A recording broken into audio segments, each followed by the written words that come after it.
amigos, tudo bem com vocês? Sou Carlos Colecto, sou psicanalista e vamos dar continuidade à nossa série falando sobre pais e filhos, educação, pais e filhos. Essa relação que é tão importante na nossa construção, na construção da nossa identidade, aquilo que vai gerar consequências profundas dentro de nós e que nós vamos ter que lidar o resto da vida com essas questões que foram produzidas nessa relação e na nossa infância. Então, continuamos falando sobre mais uma frase, que no vídeo anterior nós falamos sobre algumas, e aqui eu quero falar sobre mais uma frase, uma afirmação, que às vezes a gente ouve os pais falando para os filhos. Eu vou embora se você não parar com essa birra. Ou, se você não fizer isto, mamãe e papai não gostarão mais de você. Ou seja, o amor aqui está sendo condicionado àquilo que a criança faz ou deixa de fazer. E nós podemos ter duas consequências. A criança pode ter uma extrema submissão a esses pais, para se sentir aceita por eles. Lógico, eu preciso fazer o que eles querem, senão eles vão embora, senão eu não vou ter este amor. Ou pode expressar uma rebeldia para se livrar da angústia de perder quem ama. Ou pode ir para o outro extremo, da rebeldia. E isto então trabalha com a questão da valorização da criança. Qual é o valor que essa criança tem? Como ela se sente valorizada? E segundo este livro, esse texto aqui, que é do livro de Sobrevivência Emocional, da Rosa Cooker, da editora Ágora, de 1998. Ela diz assim na página 28, acerca da criança valorizável. A criança é valorizável. Uma criança não nasce com autoestima e nem tem noção alguma de seu valor pessoal. Ela irá absorver esse valor de fora para dentro, de acordo com a estima e dedicação que seus pais têm por ela. No início da vida, isso pode significar um toque, um olhar especial, a presença constante e previsível, o espelhamento correto das necessidades físicas, etc. Com o desenvolvimento, este dedicar valor ao outro vai progressivamente se transformando em atitudes mais complexas e que exigem grande maturidade dos pais, tais como permitir que a criança experimente crescente autonomia, sem ameaçá-la com a retirada do amor. E Margaret Mahler, observando o desenvolvimento infantil passo a passo durante muitos anos, descreve mães que não conseguem suportar o desligamento gradual dos bebês. Elas os despersonificam e desencorajando suas buscas tateantes na direção de um funcionamento independente, em vez de permitir e promover a separação gradual.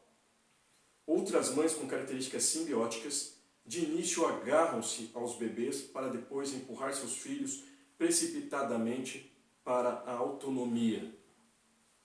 Então tem mães que, por causa do medo da separação, acabam despersonificando esses bebês, tirando a personalidade delas.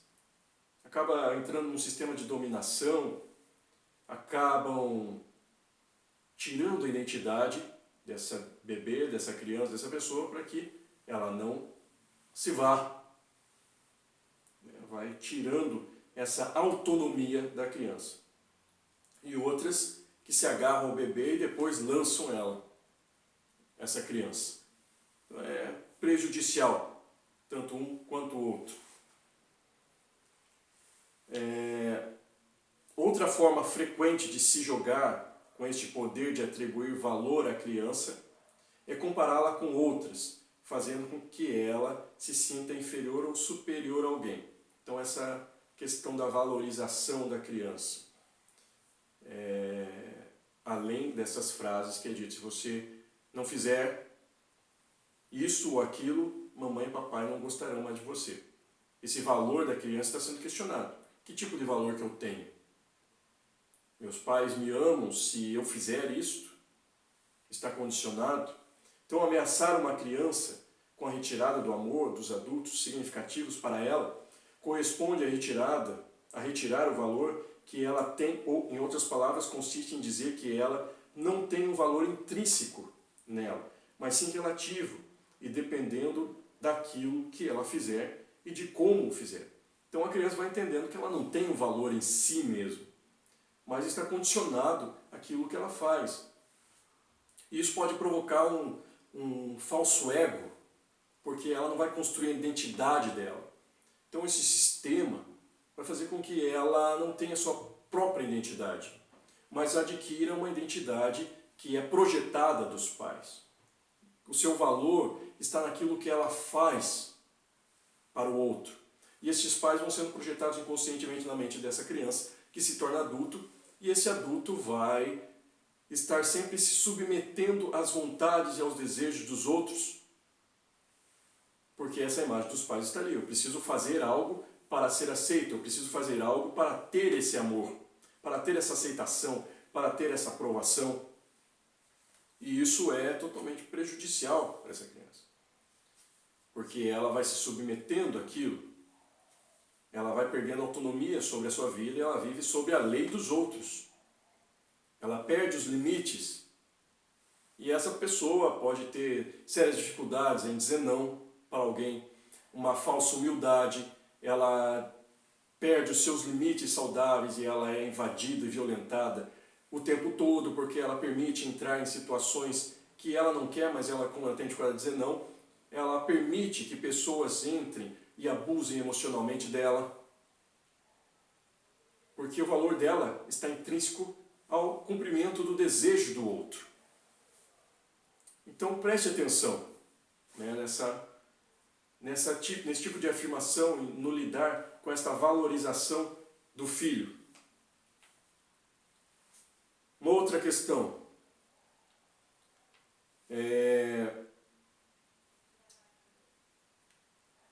os pais enfrentam uma dupla e árdua tarefa, que é reconhecer e respeitar o direito que os filhos têm de serem donos de seus próprios corpos, pensamentos, sentimentos e comportamento, e ao mesmo tempo guiá-los em direção a uma percepção mais realista e funcional do mundo, limitando seu egocentrismo. Então é uma tarefa difícil mesmo. Eu preciso entender essa autonomia do meu filho, que ele tem direito sobre o seu pensamento, o seu corpo, sobre aquilo que ele faz, mas eu preciso dar os limites também nesse egocentrismo, para que ele entenda que ele não pode fazer tudo também o que ele quer. Então é um trabalho difícil, sim. E a frustração gradual de algumas necessidades da criança faz com que ela perceba que o outro não é parte intrínseca dela. Então ela precisa ter um tipo de frustração, ela precisa ouvir não, para que ela entenda que o outro não é parte intrínseca dela.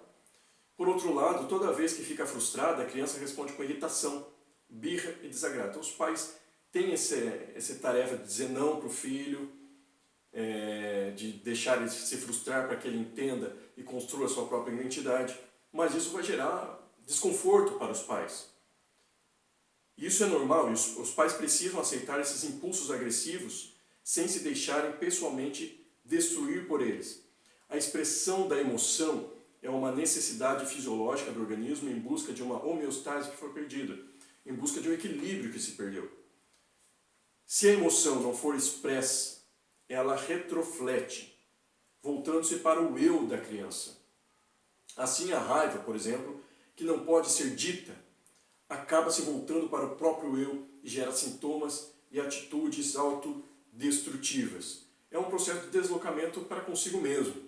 Nessa raiva que foi reprimida pelos pais, por exemplo, engole esse choro, ela vai deslocar para o próprio eu dessa criança, gerando sintomas e atitudes autodestrutivas.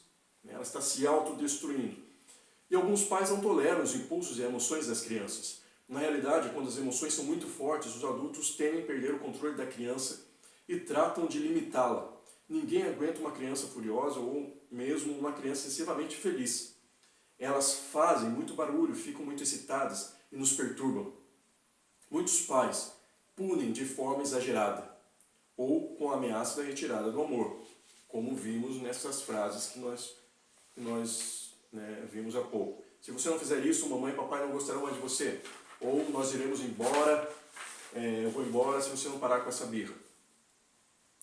Frequentemente encontramos pacientes que desde cedo desistiram de contrariar os pais e começaram a querer agradá-los, cuidando para que eles não ficassem excessivamente irritados nem deprimidos. Então, como eu falei, acaba gerando essa ideia do ser bonzinho, crianças boazinhas. E é uma inversão de dependência. A criança fica com o poder de definir a situação e aprende que é do humor dela que depende o dos pais. Então o humor dos pais está condicionado ao humor dessas crianças. Se ela está brava, o pai está bravo. Se ela está bem, o pai está bem. E não vice-versa, né? Então é uma inversão. E as crianças viram-se as boazinhas, as auxiliares dos pais, que põem a sua sensibilidade e empatia a serviço dos demais, segundo Alice Miller vai dizer. Aquelas que têm boa chance de se tornarem psicoterapeutas, como eu, por exemplo.